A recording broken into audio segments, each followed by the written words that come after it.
क्या आप जानते हैं कि भारत में एक ऐसा मंदिर है जहां पहुंचने से पहले आपको एक मस्जिद की परिक्रमा करनी पड़ती है, 41 दिनों तक सख्त ब्रह्मचार्य का पालन करना पड़ता है और जहां 10 से 50 साल की महिलाओं का प्रवेश पूरी तरह से वर्जित है।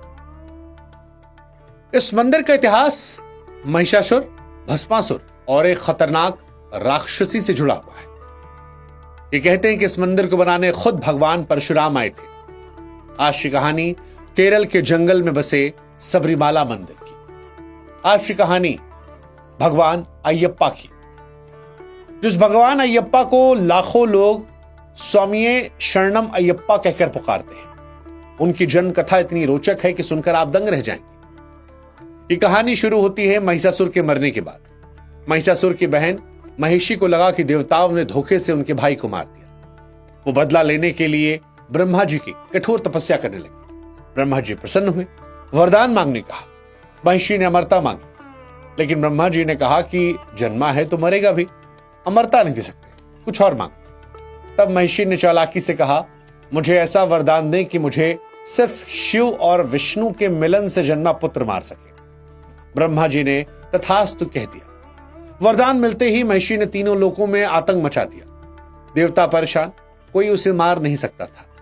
इधर उसी समय भस्मासुर नाम के एक और राक्षस भगवान शिव की तपस्या कर रहा था। शिव जी प्रसन्न हुए और वरदान मांगने के लिए कहा। भस्मासुर ने कहा, जो इनके सिर पर हाथ रखूं वो भस्म हो जाए। शिव जी ने वरदान दिया, लेकिन भस्मासुर ने तुरंत शिव जी के सिर पर हाथ रखने की कोशिश कर दी।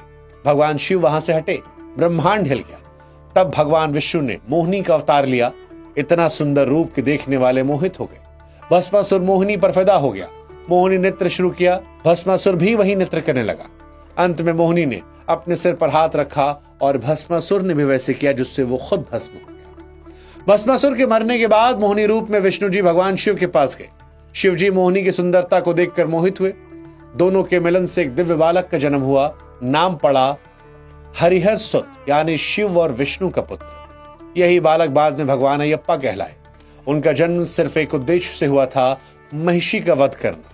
इधर पंपा नदी किनारे राजा राजशेखर पुत्र प्राप्ति के लिए तपस्या कर रहे थे। एक दिन टोकरी में एक सुंदर शिशु रोता हुआ मिला, जिसके गले में घंटी बंधी थी। राजा उसे महल ले गए और नाम रखा मणिकंठ। मणिकंठ बचपन से ही असाधारण थे। वो वेद जानते थे, युद्ध कला में निपुण थे। बाद में राजा को अपना भी पुत्र हुआ, लेकिन मणिकंठ को उत्तराधिकारी बनाने का फैसला किया। ये बात राजा के मंत्री को पसंद नहीं आई। उसने रानी को भड़काया कि मणिकंठ तो बाहर का बच्चा है, असली हक तो बेटे का है। रानी मान गई और एक दिन रानी ने सिरदर्द का बहाना किया। कहा, मुझे शेरनी का दूध चाहिए। सब जानते थे कि जंगल से शेरनी का दूध लाने का मतलब मौत को दावत देना। मणिकंठ मुस्कुराए और बोले, मां मैं लाता हूं। जंगल में मणिकंठ का सामना महिषी से हुआ। भयंकर युद्ध हुआ और अंत में मणिकंठ ने महिषी का वध कर दिया। जैसे ही महिषी मरी, वहां भगवान शिव प्रकट हुए। मणिकंठ ने अपना असली दिव्य रूप दिखाया, भगवान अयप्पा। महिषी का शिकार खत्म हुआ तो उसमें से एक सुंदर स्त्री निकली। पहले वह मलिक पुरुत्तमा नाम की अप्सरा थी। श्राप के कारण राक्षसी बनी। उसने अयप्पा से विवाह की इच्छा जताई, लेकिन अयप्पा ब्रह्मचारी थे। उन्होंने कहा कि जिस दिन मेरे भक्तों का आना बंद हो जाएगा, उस दिन मैं तुमसे विवाह कर लूंगा। इसी वजह से आज भी सबरीमाला में 10 साल से लेकर 50 साल तक की महिलाएं नहीं जा सकती, क्योंकि मलिक पुरुत्तमा आज भी इंतजार कर रही है। उनका मंदिर मुख्य मंदिर के पास है। अयप्पा ने राजा राजशेखर से कहा कि पिता, अब मेरा काम पूरा हो गया, सबरीमाला पर्वत पर मेरा मंदिर बनवाओ। राजा ने मंदिर बनवाया और स्वयं भगवान परशुराम ने अयप्पा की मूर्ति बनाकर मकर संक्रांति के दिन स्थापित की। वो मस्जिद सबरीमाला जाने के रास्ते में एरुमेली नाम की गांव में आती है। वहां सूफी संत बावर स्वामी की दरगाह है। बावर भगवान अयप्पा के परम मित्र थे।